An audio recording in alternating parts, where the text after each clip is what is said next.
ici, du coup, on interprète de cette manière-là. Et ben HF, donc on en est là. Donc je l'explique. On va travailler du coup, comme je viens de le dire, sur HF et CI. Donc là, on va faire nos petits vecteurs forts. Ça veut dire quoi? Ça veut dire que quand on va travailler le contenu de HF, tac, je vais enlever ça parce que c'est pas intéressant. Bon, je sais pas, voilà, ici et ici. Voilà. Et là, on a du coup notre petit HF rose et notre CI bleu. Et qui sont du coup contenus entre CB et CG pour notre vecteur CI, donc ils sont définis par ces deux côtés-là, et que pour le vecteur rose ici, sont définis par les vecteurs HG et HD, puisqu'on sait que de base, d'après le livre 1, HGFD et CGIB sont des parallélogrammes, donc on peut écrire ça. Et là pareil, j'ai oublié, du coup comme HG et HD sont égaux entre eux, ils sont en particulier égaux à AC. Effectivement, on sait que par construction, ici avec notre perpendiculaire, que AF est contenu entre les côtés AC et AD. Donc on va avoir au final ça. Donc on a bien, on retombe bien là-dessus, donc c'est cool, on a explicité ces deux carrés. Maintenant il ne nous reste plus qu'à trouver donc la partie 2 AC rond CB. Donc ça veut dire quoi? On s'est intéressé à ces deux parties-là. Ça veut dire que maintenant on va s'intéresser au supplément de notre parallélogramme ABED. Alors, on sait d'après la proposition, alors qu'est-ce qu'on nous dit du coup après?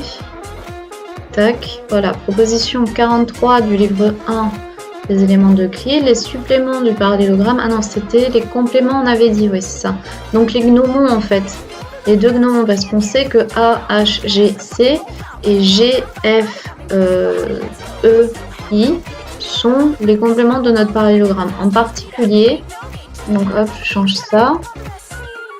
En particulier, c'est ce qu'on appelle deux gnomons de notre parallélogramme. Et ça, je vous renvoie du coup à la toute première vidéo. Ce qui nous fait que EH, donc ça, on a du coup donc AG, donc on a mis là. Tac, donc je vais dessiner ça. On a AG, cette force-là, qui est égale à cette force-là. C'est-à-dire que peu importe, c'est-à-dire que l'expression de ces forces vont être les mêmes, certes, dans un sens, une direction et une longueur différentes, mais en quelque sorte, je ne vais pas parler d'énergie, mais oui, pourquoi pas, dégager quand on va apporter une pulsion dans un objet qui respecte cette force-là et cette force-là, du coup, ça sera la même. Enfin, ouais, je suis partie un petit peu trop loin, effectivement, autant pour moi. Les compléments du parallélogramme ABCD sont égaux. Donc ça, je vous renvoie c'est une très jolie preuve qui est très intéressante. Et bon, voilà, je vous renvoie la vidéo sur la preuve 43 du livre 1. Donc on a ça, très bien. Et qu'est-ce qu'on en fait? Eh bien, on va simplement expliciter la notion de contenu de GE, par exemple. Alors moi, je ne sais plus si j'ai écrit, voilà, donc AG, voilà ça. AG est contenu entre AC et AH, où AH est égal à CB. Par définition que AH est égal à CG et que CG est égal à CB, d'après ce qu'on a montré ici. Et donc, ça veut dire que AG, ça va être le contenu de AC rond CB. Ah d'accord, moi j'ai écrit AB rond CB.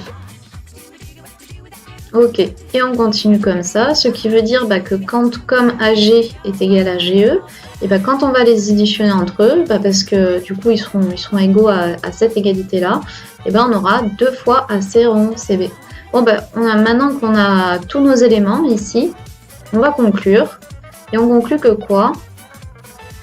et bien qu'effectivement, quand on fait la somme, hop, de tous les contenus ici, donc la somme de AG plus HF plus GE plus CI, ça nous donne de ce qu'on sait, et ben AG, donc AG plus GE, c'est 2 AC rond CV, plus HF qui est AC, qui est AC au carré, oui, plus CI qui est CB au carré. Et or, cette somme de contenu là, de vecteurs, et ben c'est aussi est égal au, ils sont aussi de même contenu dans, enfin, ça va être la somme du coup des contenus du grand contenu qui est ABD, qui est ABD, donc de notre parallélogramme. Et ce contenu c'est AE, c'est-à-dire qu'il va être traduit par AB rond AD. Bon voilà. Or, AD, étant donné qu'il est égal à AB, vu qu'on a construit un carré, et ben on a le contenu, un élément contenant et composé avec un autre élément contenant, et ben on va trouver AB au carré. Ce qui nous donne au final, comme cette somme est égale aussi à ça, ce qui nous donne finalement notre identité remarquable AB au carré. Voilà.